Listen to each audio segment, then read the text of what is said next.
అపోస్తుల కార్యములు 12వ అధ్యాయము 13వ వచనాన్ని మనం చూద్దాం.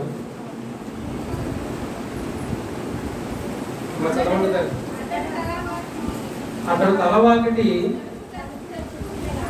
తలుపు తట్టుచుండగా రోదే అని ఒక చిన్నది ఆలకించుటకు వచ్చెను. దేవునికి స్తోత్రం, హల్లెలూయా. కాబట్టి ప్రియులారా, ఈ యొక్క విషయాన్ని మనం ఇప్పుడు ఆలోచన చేస్తూ ఉన్నప్పుడు ఇక్కడ ఉన్నటువంటి విషయం ఏంటంటే, ఈ రోజు అంతా కూడా ఈ యొక్క చిన్నపిల్లల గురించి కొన్ని మాటలు నేను తెలియజేస్తాను. ఎందుకంటే మీ బిడ్డలందరినీ కూడా దేవుని యొక్క భయభక్తులు, దేవుని యొక్క విధానాలను మీరు పెంచుతూ ఉన్నారు. చాలా మంచిది.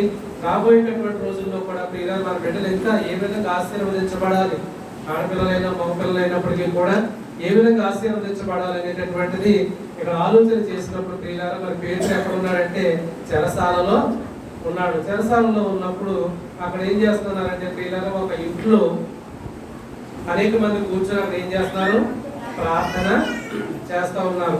ప్రార్థన చేస్తూ ఉన్నప్పుడు అక్కడ జరిగినటువంటి విషయం ఏంటంటే, దేవదూత వచ్చింది, ఆ యొక్క సంఖ్యలు బంధకాల నుంచి విడిపించి పేతురు ఆ యొక్క గృహం దగ్గరికి నడిపించింది.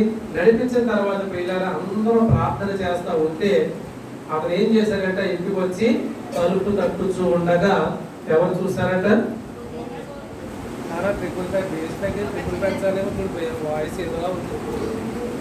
అతను తలవాకిటి తలుపు తట్టుచుండగా రోజే అని ఒక చిన్నది ఆలకించుటకు వచ్చాను. దేవునికి స్తోత్రం, హల్లెలూయా.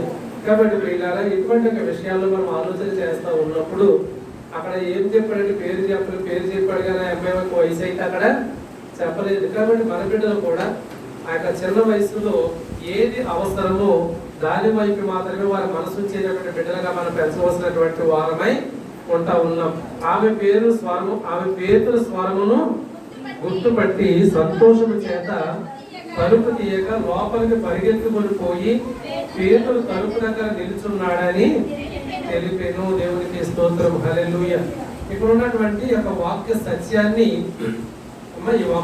సత్యాన్ని మనం జాగ్రత్తగా ఆలోచన చేసినట్లయితే, ఆ చిన్నది స్వంతంగా నిర్ణయం తీసుకున్నా, పెద్దోళ్ళు చెప్పిందా?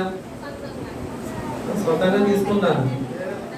ఆమె పేతురు స్వరం గుర్తుపట్టి సంతోషము చేత తలుపు తీయక లోపలికి పరిగెత్తుకొని పోయి పేతురు తలుపు దగ్గర నిల్చున్నాడని తెలిపేను.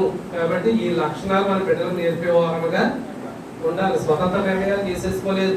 ఇంట్లో పెద్దోళ్ళు ఉన్నారు కాబట్టి పెద్దోళ్ళకి చెప్పాలన్న ఆలోచన చిన్నబిడ్డకి దేవుడు అనుగ్రహించాడు. ఇది ఎప్పటి నుంచి వస్తుందంటే, చిన్ననాటి నుంచి ఇటువంటి సండే స్కూల్ ఎందుకంటారంటే, ఎప్పుడు మన సండే స్కూల్ గురించి గర్వంగానే చెప్తారు. ఎప్పుడు సండే స్కూల్ టీచర్స్ గురించి గర్వంగానే చెప్తారు. ఎందుకంటే ప్రియులారా, ఒక క్రమబద్ధమైనటువంటి రీతిలో చాలా ఒక మిలిటరీ ట్రైనింగ్ లాగానే ఉంటుంది మన సండే స్కూల్.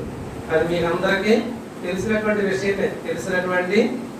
ఎవరు లేటుగా వచ్చినా వాళ్ళకి పనిష్మెంట్ అనేది ఉంటుంది, చెప్పిన మాట వినకపోతే పనిష్మెంట్ అనేది ఉంటుంది.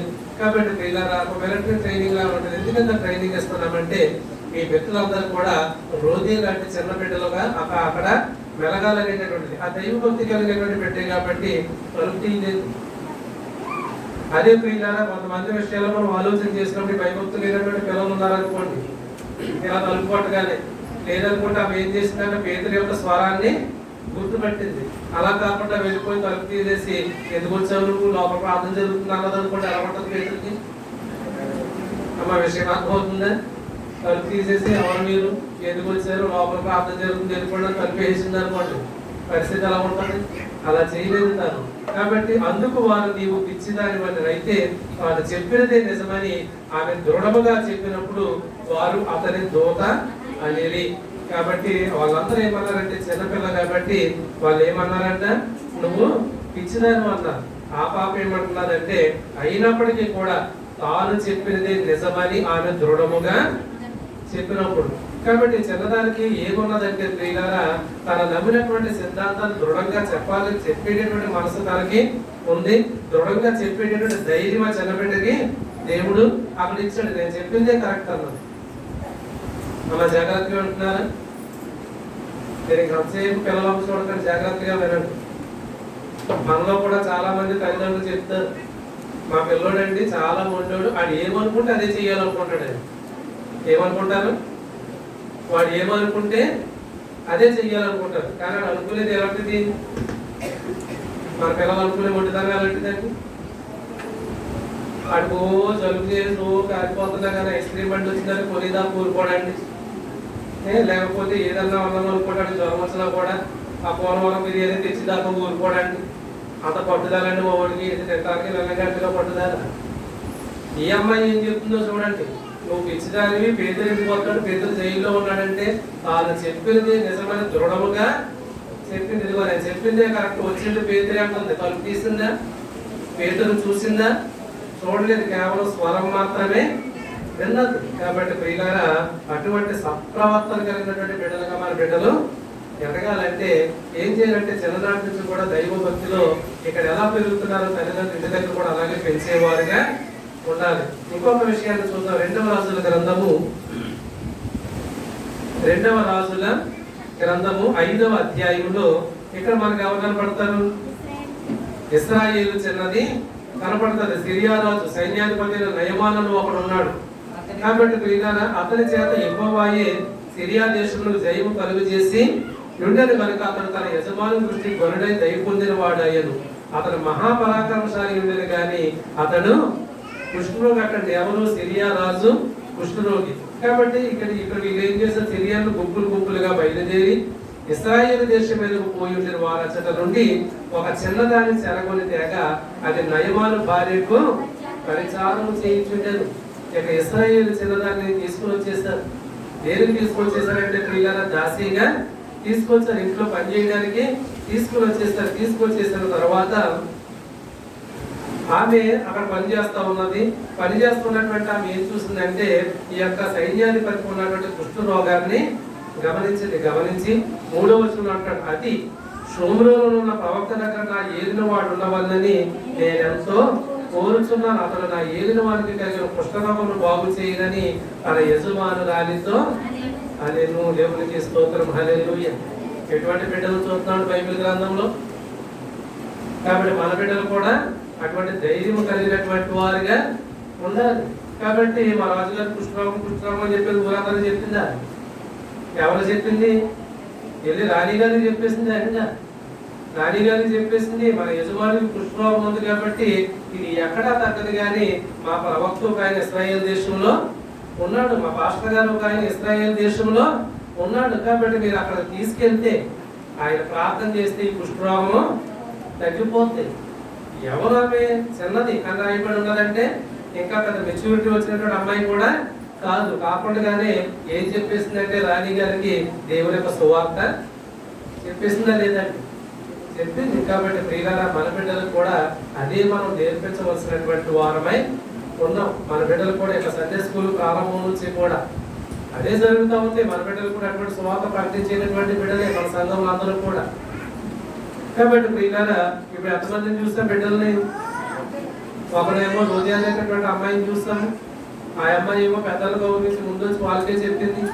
ఈ అమ్మాయి ఏమో ధైర్యంగా రాణి గారితో చెప్పేసింది, ఇదిగా ప్రవక్త దగ్గర ఉంటే బాగుపడతారు, తప్ప ఉంటే ఏం బాగుపడతారు రాజుగారు అని అంత ధైర్యంగా చెప్పేసింది. కాబట్టి ప్రియులారా, అటువంటి ధైర్యవంతురాలైనటువంటి బిడ్డలుగా సమయోచితమైన ధ్యానంలో దేవుని గణపరిచేటువంటి వారిగా మన బిడ్డలు పెరగాలని చెప్పేసి మనం ఏం చేయాలంటే ప్రార్థన చేయవలసినటువంటి వారమై ఉన్నాం. 1 సమూయేలు గ్రంథము 17వ అధ్యాయము 4వ వచనాన్ని మనం చూసినప్పుడు, గాతువాడైన గొల్యాతు అను శూరుడప్పుడు ఫిలిష్తీయుల దండులో నుండి బయలుదేరుచుండెను. అతడు 6 మూల జానడు ఎత్తున్నటువంటి మనిషి అట. కాబట్టి అప్పటికి వాళ్ళైనటువంటి యొక్క దావీదు ఎంతగా ఉన్నాడంటే చాలా చిన్నవాడిగా ఉన్నాడు. 50వ వచనం చూద్దాం. అందులో 50వ వచనాన్ని మనం చూసినప్పుడు, దావీదు ఫిలిష్తీయుని కంటే బలాఢ్యుడై ఖడ్గము లేకయే వడిసెలతోను రాతితోను ఆ ఫిలిష్తీయుని కొట్టి చంపేశాడట. ఎవరు? దావీదు. ఎవరు నమ్ముకున్నాడు? దేవుడి యొక్క శక్తిని ఆధారం చేసుకున్నాడు. అప్పుడు దావీదు ఏమన్నా పెద్ద వయసు ఉన్నటువంటి వాడా? కాదండి, చాలా చిన్న పిల్లవాడు. ఎక్కడో ఉండే పశువుల్ని కాసుకుంటున్నటువంటి వాడు. కాబట్టి ప్రియులారా, గొలియాతుతో అంటాడు, నువ్వు ఎంత బలవంతుడివైనా, నీ దగ్గర ఎంత బలమైన ఆయుధాలు ఉన్నా కూడా నేను లెక్క చేయవలసినటువంటి అవసరం ఏమీ లేదు. సర్వాధిపైనటువంటి దేవుని పక్షాన నేను నీతోటి యుద్ధంలోకి వస్తున్నానని చెప్పేసి ప్రియులారా ఒక 5 రాళ్ళు ఏరుకుని సంచిలో వేసుకున్నాడు. కనీసం 5 ఉపయోగించాడా? ఒక రాడుతో చెప్పేసాడు. ఒక్క రాడుతోటి అంత పెద్ద గొలియాతుని చంపేశాడు ప్రియులారా. కానీ మన బిడ్డలకు ఏం నేర్పించాలంటే, ఏదైనా ఒక విషయంలో మన బిడ్డలు విజయాన్ని సాధించలేకపోతే, ఒక పరీక్షలో విజయాన్ని సాధించలేకపోతే, ఒక ఆటల పోటీలో విజయాన్ని సాధించలేకపోతే, వాళ్ళు చదువుతున్నటువంటి స్కూల్స్ లో ఎక్కడైనా నిరుత్సాహాన్ని వారు గురైతే మనం చెప్పాలి, అయినా దావీదు కూడా నీకులాంటి చిన్నోడే, నీకులాంటి చిన్నపిల్లడే కాబట్టి దేవుడిని ఆశ్రయించి ఒక బలవంతుని కొట్టగలిగాడు కాబట్టి నువ్వు కూడా ఈ సమస్య నుంచి బయటకు నువ్వు రాగలవని చెప్పేసి మన బిడ్డలకి ఏం చేయాలి, మనం నేర్పించే వారముగా ఉండాలి. ఆ దినాల్లో ప్రియులారా చాలా మంది ఈ రకంగా వడిసెలు కొట్టేటటువంటి వాళ్ళు ఉండేవారట. ఆ నెలంటూరు చూద్దాం. న్యాయాధిపతుల గ్రంథము 20వ అధ్యాయము 16 వచనాన్ని మనం చూసినప్పుడు, ఆ సమస్త జనములో ఏర్పరచబడిన 700 మంది ఎడమ చేతి వాటము గలవారు. లెఫ్ట్ హ్యాండర్స్ వీళ్ళందరూ ఎంతమంది? 700 మంది అంటే లెఫ్ట్ హ్యాండర్స్ ఉన్నారంట. వీరిలో ప్రతి వాడును గురిగా ఉంచబడిన తల వెంట్రుక మీదకి ఒడిసినరాయి తప్పక విసరగలవారు. దేవునికి స్తోత్రం, హల్లెలూయా. ఎంత నైపుణ్యమో చూడండి. ఒడిసెలంటే తెలుసు కదా, ఒడిసెలంటే తెలుసు కదా, చిన్న రాళ్ళు పూర్వం కొట్టేవారు, అలాగే పెట్టుకోరు. కాబట్టి ఆ యొక్క రాళ్ళు పెట్టుకుని ఆ కొట్టడం వేరు, మామిడికాయలు లేకపోతే పక్షులు కొట్టడం వేరు. ఇక్కడ నేర్పగలిగినటువంటి వారు 700 మంది ఒక తల వెంట్రుక నిలబెట్టి తల వెంట్రుక కొట్టగలరంటే అంటే ఎంత గురి కలిగినటువంటి వారు, ఎంత విలువించిగా కలిగినటువంటి వారు, ఎంత నేర్పడతాను కలిగినటువంటి వారు వీళ్ళందరూ కూడా. కాబట్టి ప్రియులారా ఇదంతా కూడా మనం ఎక్కడ వస్తుందంటే, మన జీవితంలో ఏ విజయమైనా కూడా మీ బిడ్డల జీవితంలో దేవుని సన్నిధిలో ప్రార్థన చేసి వారు సిద్ధపడి బయటికి వెళ్తే ఎటువంటి పోరాటం అయినప్పటికీ కూడా వారు చేసి రాగలిగేటటువంటి వారుగా ఉంటారు. కాబట్టి ప్రియులారా అంతేగాని మా పిల్లలు కోపం పెట్టుకోండి ఎవరన్నా కొట్టేస్తాడంటే ఆ కొట్టుకోవడం కాదు, ఇక్కడ ఆ కొట్టుకోవడం కాదు, అది నేర్పకూడదు పిల్లలకి. కాబట్టి మనం ఆలోచన చేయవలసినటువంటి వారమై ఉంటా ఉన్నాం. అదే మొదటి సమూయేలు గ్రంథము 2వ అధ్యాయము 26వ వచనం. బాలుడగు సమూయేలు ఎంకను ఎదుగుచు యెహోవా దయయందును మనుషుల దయయందును వర్ధిల్లుచుండెను. ఈ సమూయేలు కూడా బాలుడై ఉన్నప్పటి నుండి కూడా దేవుని దయలో మనుషుల దయలో వర్ధిల్లేటటువంటి వాడిగా ఉన్నాడు. కాబట్టి ఇప్పుడు మన సండే స్కూల్ బిడ్డలు అందరూ గొప్ప తలాంతులు కలిగినటువంటి వారే. అంటే ఒక ఫ్యాన్సీ డ్రెస్ కాంపిటీషన్ లో కొంచెం మంది చేశారు, ఇంకా కొంచెం మంది చేయలేకపోయారు. కానీ అందరూ కూడా మరి ఇక్కడ కూడా సమూయేలు ఎలాగైతే చిన్న వయసు నుంచి నా ప్రభు దేవుని యొక్క భయభక్తుల్లో ఎదిగాడో, దేవుని దయలో ఎదిగాడో, అదే రీతిగా ప్రియులారా మన బిడ్డలు కూడా ఎదిగేటటువంటి వారుగా ఉండాలి. ఇప్పుడు ఆడపిల్లలో ఎవరెవరు చూపించాను? రోదే, ఇశ్రాయేలు సంగతి. ఈ మగపిల్లలో ఎవరు చూపించాను? సమూయేలు, దావీదు. తయారు చేయగలరా మీ పిల్లలు? అలాగా చేయలేరండి, చెయ్యాలి కదా అమ్మా, చెయ్యాలి కదండి. మీలో ఎంతమంది హిందీ వచ్చు? 2, 3, 4 హిందీ వచ్చు. కాబట్టి పిల్లలు మీ పిల్లలు హిందీ పాఠాలు చెప్పగలరా? మిగతా వాళ్ళందరూ హిందీ రానోళ్ళు ఇప్పుడు 4 హిందీ వచ్చు, మిగతా వాళ్ళందరికీ హిందీ రాదు కదా. మీ పిల్లలకి హిందీ నేర్పగలరా? సరే, మ్యాథమెటిక్స్ లో బాగా నిష్ణాతులైనటువంటి వారు, లెక్కలేయటంలో మహాజ్ఞానం కలిగిన తల్లిదండ్రులు ఎంతమంది ఉన్నారో చేతులు ఎత్తండి. అమ్మ లెక్కలు సబ్జెక్ట్ ఎంతమంది చెప్పగలరు మీ పిల్లలకి? చెప్పలేరా? మరి లెక్కల పరీక్ష మీ పిల్లలు పాస్ అయ్యారా లేదా? హిందీ పరీక్ష మీ పిల్లలు పాస్ అయ్యారా లేదా? ఎక్కడ నేర్చుకున్నారు వాళ్ళది? అమ్మ నేను అడిగిన దానికి ఎక్కడ నేర్చుకున్నారు? స్కూల్లో నేర్చుకున్నారు. మనకు తెలియని జ్ఞానము స్కూల్లో నేర్పించారు. స్కూల్ కూడా మనకు వెళ్తే లెక్కల మాస్టర్కి ఇంగ్లీష్ రాదు, ఇంగ్లీష్ మాస్టర్కి హిందీ రాదు, హిందీ మాస్టర్కి తెలుగు రాదు. తెలుసంటే మీకు ఎవరి సబ్జెక్ట్లో వాళ్ళే నిష్ణాతులు. ఇప్పుడు చెప్పేటటువంటి మాట ఏంటంటే, ఏ రకం చేతనైనను మీ బిడ్డలకు సరైనటువంటి దైవభక్తి మీరు నేర్పలేకపోతే ఇక్కడ సండే స్కూల్ టీచర్స్ అనేవాళ్ళు ఉన్నారు. కాబట్టి ఆ దైవ జ్ఞానం మన ఇంట్లో నేర్పలేకపోతే పిల్లలైనా ఇక్కడ మా పిల్లలైనా ఇక్కడ నేర్పగలరు. కాబట్టి ఎక్కడికి పంపించాలి? మీ పిల్లల్ని కాకుండా మీ ఇరుగుపురం ఉన్నటువంటి పిల్లలు, ఒకవేళ వారు దేవుడు నమ్ముకున్న వారైనా నమ్ముకోలేనటువంటి వారైనా చిన్నపిల్లలే కాబట్టి వారి దైవ జ్ఞానం నేర్చుకుంటారని చెప్పేసి వాళ్ళని కూడా ప్రోత్సహించి మీ పిల్లలతో సండే స్కూల్కి మీరు పంపించినప్పుడు దావీదుని గురించి కొన్ని విషయాలు అడిగినప్పుడు, లేదనుకుంటే వచ్చిన ప్రతి క్యారెక్టర్ గురించి కొన్ని విషయాలను అడిగినప్పుడు పిల్లగా మనకంటే మన పెద్దవాళ్ళ కంటే ఈవేళ పిల్లలే ఎక్కువ చెప్పేయగలరు దావీదు చరిత్ర. అది ఎందుకు? ఈ 14 రోజులు వాళ్ళు నేర్చుకున్నారు కాబట్టి వాళ్ళ కోసం 6,000-7,000 రూపాయలు ఖర్చు పెట్టి వాడు ప్రొజెక్టర్ కొన్నాడు. ఒక ప్రొజెక్టర్ కొని అంటే ఇలాగే చెప్పుకుంటూ వెళ్ళిపోతారు, అర్థం కాదని ఆ యొక్క పిక్చర్ వేసి అక్కడ అవన్నీ డౌన్లోడ్ చేసుకుని ఒకవేళ అవ్వకపోతే దానికి మళ్ళీ కొన్ని డబ్బులు కట్టి డౌన్లోడ్ చేసి పిల్లలకు చూపించి కళ్ళకు కట్టినట్లుగా చూపించాలి. అదంతా కూడా నేర్పించాలి. ఎందుకంటే ప్రియులారా అది సంఘం యొక్క బాధ్యత. కాబట్టి రాబోయేటటువంటి దినాల్లో బైబిల్లో ఉన్నటువంటి ప్రతి చరిత్ర కూడా మన బిడ్డలు నేర్చుకునేటటువంటి వారిగా ఉంటారన్నమాట. కాబట్టి మనం నేర్చుకున్నటువంటి విషయాన్ని మనం నేర్పించేటటువంటి వారిగా ఉంటారు. కాబట్టి వాళ్ళు అయినటువంటి సమూయేలు ఎంతలో ఎదుగుచు అటువంటి దయలో ఉన్నాడు. ఇంకొక మాట చూద్దాం. మొదటి సమూయేలు గ్రంథము 3వ అధ్యాయము 3-4 వచనాలు చూస్తే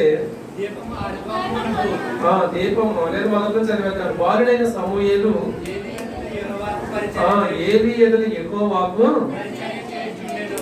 పరిచయం చేస్తుంది. ఎవరో బాలుడు, యవనస్తుడు కాదు, అప్పటికి ఇంకా చిన్నపిల్లోడే. కాబట్టి నేను కూడా సంతోషించేటటువంటి విషయం ఏంటంటే ఇప్పుడు యవనస్తులుగా ఉన్నటువంటి వారందరూ కూడా చిన్నపిల్లలుగా ఉన్నప్పుడు దేవుని యొక్క పరిచర్యలు అందరూ కూడా వాడబడ్డారండి. వేళ ఆరాధన చేసేటటువంటి బిడ్డలు, ఇన్స్ట్రుమెంట్స్ ప్లే చేసేటటువంటి బిడ్డలు, లేదంటే సంఘాన్ని నడిపించేటటువంటి బిడ్డలు, లేకపోతే వాక్యాన్ని అందించేటటువంటి బిడ్డలు, నేను మగ పిల్లలైనా ఆడపిల్లలైనప్పటికీ కూడా మరి మీరందరూ కూడా చాలా చిన్న వయసులో ఉన్నటువంటి పరిచయం చేశారు. కాబట్టి దేవుడు మిమ్మల్ని ఎలాగున ఆశీర్వదించాడు.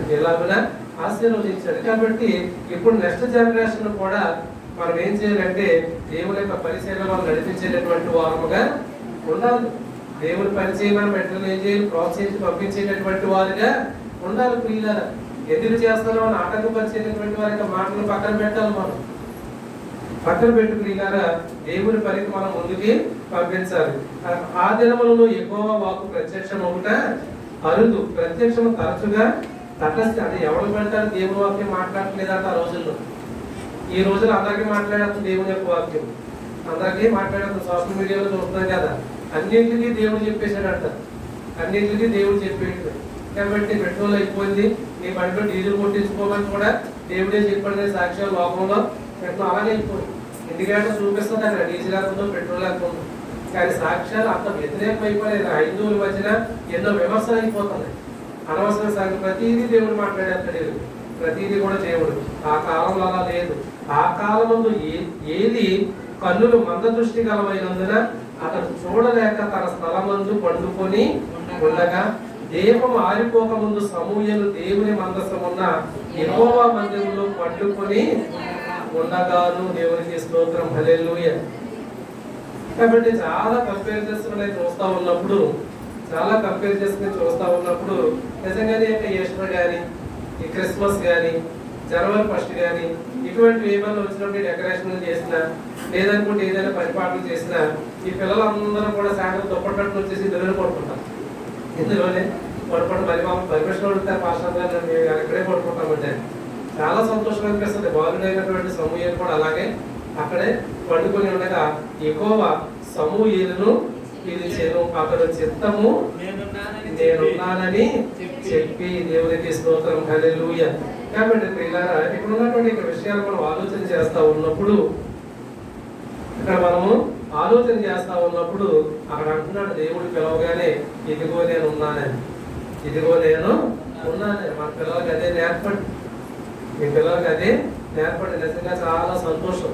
క్రిస్మస్ టైంలో కానీ, ఈస్టర్ టైంలో కానీ, ఇప్పుడు జరుగుతున్నటువంటి కార్యక్రమాల్లో కానీ, లేదనుకుంటే పిల్లలు ఏదైనా పరిపాలన ఉన్నటువంటి యొక్క సమయంలో కానీ, 40 దినాల ఉపవాస ప్రార్థన జరిగినప్పుడు కానీ చాలా మంది తల్లిదండ్రులకు ఫోన్ చేసి వేళ మీ అబ్బాయి ఇంకా రాలేదు, కొంచెం పంపించలేక సౌండ్ సిస్టాలు పెట్టాలంటే వెంటనే వాళ్ళు ఏ గ్రౌండ్ లో ఉన్నారో కూడా కనుక్కుని వెంటనే బిడ్డలు పంపించేవారు.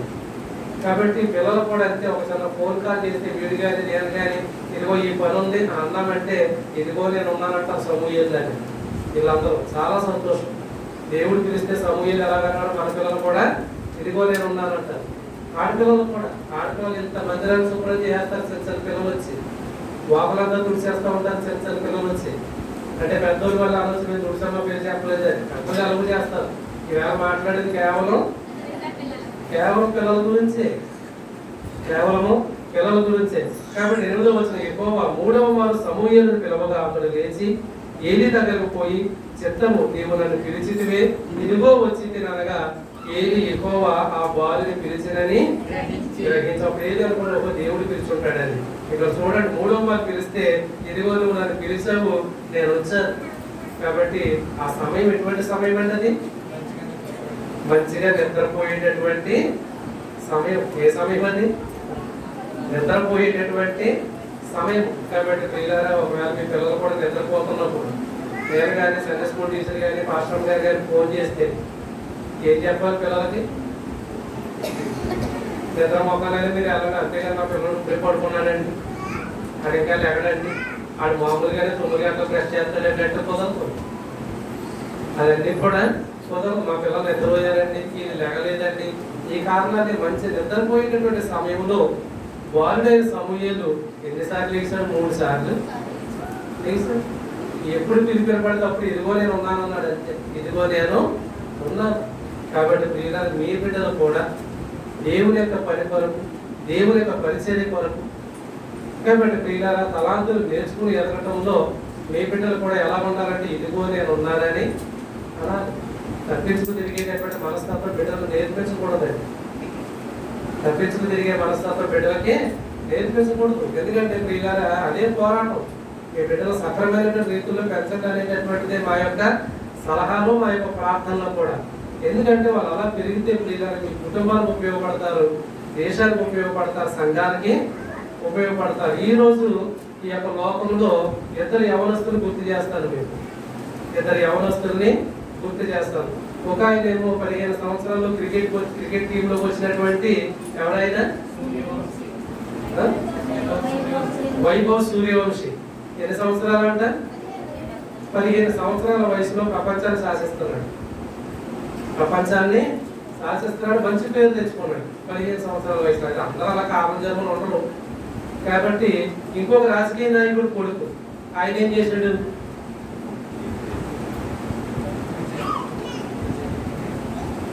రాజకీయ నాయకుడు కొడుకు జైల్లో ఉన్నాడు కదా ఇప్పుడు. కాబట్టి ప్రియులారా ఆయన ఏం చేశాడు?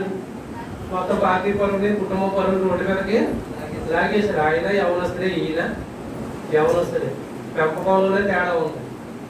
పెంపకంలో ఏముంది? చాలా తేడా ఉంది. చాలా తేడా అనేది ఉంది.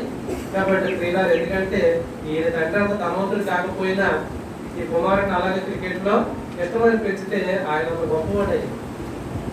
కాబట్టి ప్రియులారా, పెంపకం ద్వారానే పిల్లలు గొప్పవాళ్ళు అవుతారు. డాక్టర్ బాబాసాహెబ్ అంబేద్కర్ గారు ఎవరు పెంచారంటే తండ్రి ఆ విధంగా పెంచాడు కాబట్టి ఆయన గొప్పవాడు అయ్యాడు. సినీ నేపథ్య గాయకుడు ఘంటసాల. ఘంటసాల ఎంతమంది తెలుసండి? ఘంటసాల గారి పాట మీకు ఎవరికి తెలియదు. కాబట్టి మరి ఆయన విషయంలో కూడా ఆలోచన చేస్తే చిన్న వయసులో సంగీతం నేర్చుకుంటారంటే వాళ్ళ నాన్న భుజం మీద ఎక్కించుకుని ఎన్నో కిలోమీటర్లు గురువు గారి దగ్గర తీసుకెళ్ళేవాడు. కాబట్టి ప్రియులారా, సినిమా ఇండస్ట్రీ అంతటి కూడా ఏమైనటువంటి వాడు ఉన్నాడు ఘంటసాల. అద్భుతమైనటువంటి పాటలు. కాబట్టి ఎక్కడ మనం చూసినప్పటికీ కూడా దానికి తల్లిదండ్రులకు ప్రోత్సాహం చాలా ఉండాలి. కొన్ని చోట్ల చూస్తే ప్రియులారా, మనం మన బిడ్డలు ఎదుగుతూ ఉంటే కొన్ని చోట్ల వాళ్ళు ఎదగలేకుండా తొక్కేసి వాళ్ళు ఉంటారు. ఇక్కడ అలాగే ఏమాత్రము ఉండదు. ఎప్పుడు మా ప్రోత్సాహం 100% ప్రోత్సాహం అనేది ఉంటుంది. అయితే ఈ సంవత్సరం ఈ వేసవికాలం అయితే ఎండలు కదా, మధ్యాహ్నం అంతా చదిలో కూర్చుంటే ఇన్స్ట్రుమెంట్స్ అన్ని పిల్లలకు నేర్పిండాలనుకున్నాం. కానీ పిల్లల మనసంతా ఎక్కడ ఉందంటే క్రికెట్ గ్రౌండ్ మీదే ఉంది. క్రికెట్ ఆడుతున్నారు, సరే అయిపోయింది. ఇంతవరకు యొక్క సండే స్కూల్ కార్యక్రమాలు ప్రతిరోజు రాత్రి జరిగింది. దేవుని చిత్తం అయితే మళ్ళీ సోమవారం నుంచి 3 రోజులు మీటింగ్స్కి వెళ్తాము. రేపటి నుంచి రేపు ఎల్లుండి ఆ తర్వాత మీటింగ్స్కి వెళ్తాం. నిన్న రాత్రి పిల్లల్ని అడిగాను ఏంటో పరిస్థితి అంటే మేమందరం మీటింగ్స్కి వచ్చేస్తామన్నా, మేమందరం సభలకి వచ్చి రావాలంటే వస్తే ఏదో సేవకుడి యొక్క మాట అక్కడ పెడతారు. కాబట్టి క్రీడల తర్వాత ఏదైనా కార్యం ఉంటే ఏదో రాత్రిలో గంటసేపు కనీసం మాకు ఈ బోర్డులో లేదా డ్రమ్స్ జాజు ఏదో నేర్పించి నాకు ఆడుకునే పాటలు పాడటము మగపిల్లల పాటలు పాడడం ఏదో నేర్పిస్తారు ఇక్కడ. కాబట్టి పిల్లల మీ పిల్లలకు మీరేం నేర్పాలంటే ఎప్పుడు కూడా దేవుని యొక్క పరిచయం కూడా నేను ఉన్నాననే సమూహంలాగా మన పిల్లలు ఎదగాలి. పిల్లలు గారు ఇదిగో నేను ఉన్నాను అంటున్నాడు ఎన్నిసార్లు పిలిచినా సరే. కాబట్టి పిల్లల అలాగే చిన్ననాటి నుంచి కూడా చక్కనైనటువంటి తలాంతులు మన బిడ్డలు ఎదిగి దేవుని యొక్క నామాన్ని మహింపరిచేటటువంటి చక్కని భవిష్యత్తు మన బిడ్డలందరికీ కూడా మరి దేవుడు దయచేయాలని చెప్పేసి తెలియజేస్తూ ఈ నా మాటలు ముగిస్తున్నాను. కొద్ది మాటలు దేవుడు దీవించి ఆశీర్వదించును గాక. ఆమేన్.